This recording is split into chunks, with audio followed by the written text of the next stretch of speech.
iPad kids are taking over the world.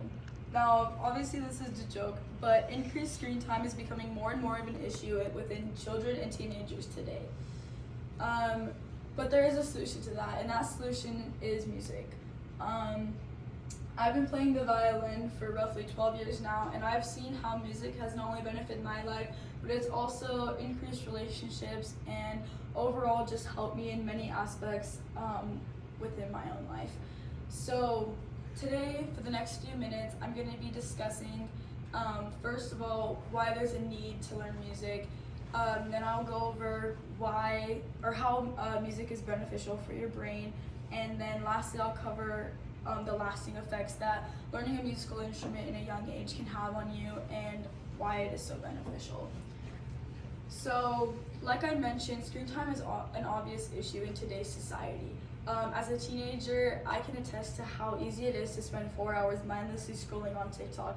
And not only does it just promote feelings of laziness, it gives me a sense of no purpose or overall just unmotivation, but also it has damaging effects on the brain, which is why there's a need for music and is why children should be encouraged to learn musical instruments because of the benefits it has on developing brains and life skills.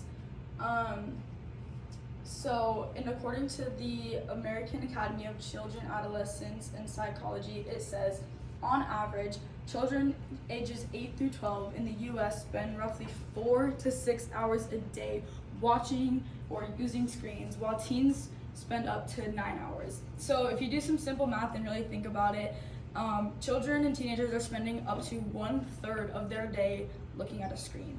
Now, I don't know about you, but I think there are much better things that you can be spending 1/3 of your day on than just sitting and looking at a screen, watching Netflix or scrolling through TikTok. And anyway, so why is music the answer? Well, according to John Danny, a PhD, in his article, Playing an Instrument Better for Your Brain Than Just Listening, he says, playing the violin, which uses the peripheral nervous system, which controls the movement of your fingers and fine motor skills, comes into play as musician plays a part, but also keeps focus on what's coming next. That, with total sensory input, with visual, auditory, and emotional, all at the same time, gives your brain a full body workout. So if you look at this chart, you look at the motor functions, the sensory functions, the auditory functions, tactile perceptions, visual functions, and then you look at this map and you would see that almost every single area on your brain is being highlighted. In John Danny's quote, he is saying that all of those areas of the brain are being used when you're playing a musical instrument. So that is why it is so beneficial to be playing it. Think about doing a full body workout, working out your arms, legs, abs, glutes, all at the same time. Essentially, that's what you're doing when you're playing a musical instrument. So why is it so beneficial to be doing that? Well, or how does it impact your life? If we look at an article called Gray Matter written by the Cleveland Clinic, it talks about how 40% of your brain is gray matter. And gray matter is what allows your brain to have normal functions and achieve your day-to-day tasks. So it's like the beefier part of your brain. If you look on here, it's all this outside.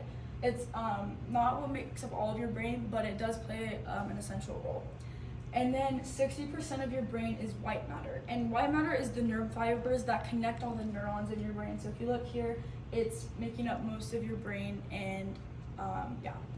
So why is that important, or why is that relevant to this speech? Well, in an article called Extensive Piano Practice Has Regionally Specific Effects on White Matter Development by Bankston, it was a study done on students who play the piano in their childhood and into their adulthood.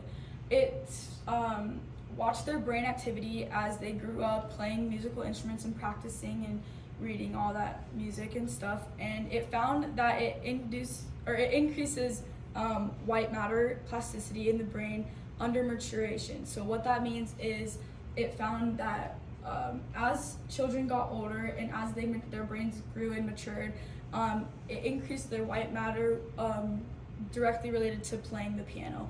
So It also found that it has increased myelination, which is what aids in sending electrical impulses. So the body was able to quickly and more efficiently send signals in their brain to the rest of the parts of the brain that it was trying to communicate with.